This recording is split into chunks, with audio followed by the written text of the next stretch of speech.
So we're going to be talking about Get Out, and we're going to apply the African American criticism theory to it. So my first thing is I want to talk about is what were your initial thoughts when you watched the movie? I liked it, but I guess the first thought about it was like kind of like wow, like kind of like seeing a movie like it, like it's kind of just like opens your eyes. But also I like how it's like it's it kind of ties with racism, but it's also not like like made in like olden days or like made in like when slavery was around. Instead, it's made in like this time Yeah. period. So that's pretty cool. How it's made in the current current events instead of like back then. Yeah, kind of like what Steph said. Like, seeing it more as like as a film in this generation and how it incorporates the fact of racism and everything. It shows, it gives us more of like a light on the situation and how people view it and everything because it's made in this generation and it's not like a 60s film or a 90s film where back then there was more of it. Mm-hmm. It shows us now that like it wasn't as bad as it was back then, but it's still apparent in our time. It like shows like how it evolves over time. Like we still have racism, just like evolves. Yeah. People don't like come I back. personally really like the aspect of how they made it into a scary movie because it kind of like foreshadows how racism can be really scary. You found it scary? It's, Yeah. No, it's categorized it's as a scary movie. Psychological horror. Like, so I like the fact that they used that to connect with how racism can be scary, and it's still like a thing that goes on. And I like the fact that even though like right in the beginning, like it seems like a normal couple together about to go see her family, but you can already tell there's like racism, like little racist things that was going around. Even with his friend, there was like when he was calling his friend like, "Yo, come watch my dog." You know what I mean? He was like, yeah, "Yo, like be careful. You're white." Yeah, it shows racism in two views. Like in the modern view at the beginning of the movie when they're getting ready to leave, and it shows like, oh well, did you tell my parents that I'm black? Did you tell your parents that I'm black? And she's like, no, I didn't. And then it shows the aspect of how they view racism. Like they're like, oh, blacks are only used for this and everything. Like it shows two views of how people see racism. Yeah, and that's why I really liked the movie because while like it showed like racism is very adamant today. Like adamant today, it is still here. It is very much alive, but it's very discreet nowadays. Right now, like instead of hey N-word, like you know what I mean, calling like a black person an N-word or calling like a Spanish person a spick or something like that, something really terrible. Now you get like the overt like really like tiny things like oh I bet he runs fast, like you know what I mean, like when they Or talk like about when the- she mentioned that, oh, my dad isn't racist, he would vote for Obama if he had another time. Yeah, so like I really like appreciate it because that is true and I've seen it like myself personally. So like you know what I mean? It was very interesting.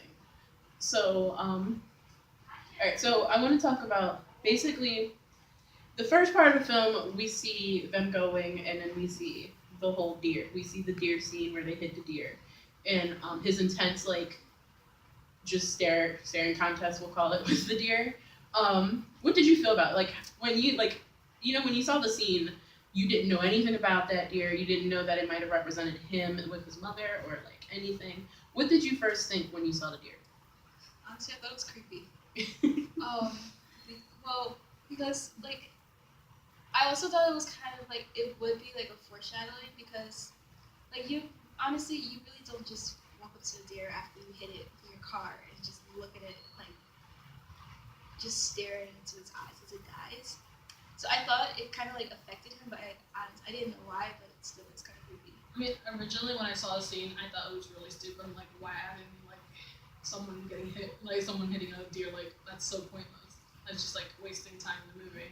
I think it was. But then like going on to the movie and then seeing what happened to him and why it affected him so much, I feel like that was just a huge connection which you would have never made if you never like finished the movie.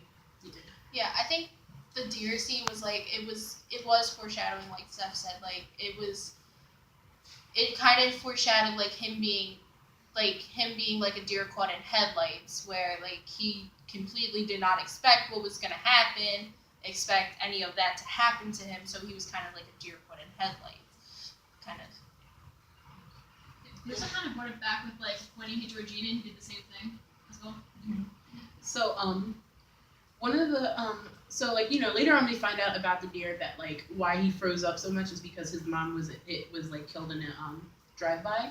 So I thought that was very interesting to bring that up, and I thought it was very like, yeah, I agree with you. Like I thought it was weird. I was like, why is like I get like hitting the deer is very traumatic, but like the like whole staring contest with it was weird. But like also just like later in the movie we find out he relates with the deer, and I thought it was really cool. And I like now that like now that you've like seen the whole movie and the deer represents him, like how do you feel about that? I feel like you can go. Good. I personally feel like it was a really deep connection, and I think it was a really cool way to show it because not many people like compare human to animal, especially a deer. Yeah. So I feel like not only does it represent like his mom and like all the things that happened there, but I also feel like it also kind of represent the sunken place because if you notice when he was in the sunken place he couldn't move, and deer basically once he got hit by the car, he couldn't move. It was with the eyes open, it was dead. I think it was like it shows like because when you think of a deer, you think of nature and innocence and everything, and then comparing him to the deer, it's kind of like he's not innocent in the situation that he's put into. It's kind of like they're going against nature, so it's kind of like him being the deer is like with the representation of nature and innocence is kind of going against it. And go ahead, Spencer. Also about the deer, like how what's her name? Rose's dad was like he wanted to like wipe out all the deers, he hated the deers, and how the deer connects to Chris and everything is, and also what they do with like the second place and just wiping the brains and stuff, like it just kind of just connects with everything. Like it kind of like showed that he kind of did not like Chris at that point. He was just like, oh yeah, I don't like deers. He was like, he was like joking it off, but you kind of see like how weird Chris creeped out Chris was.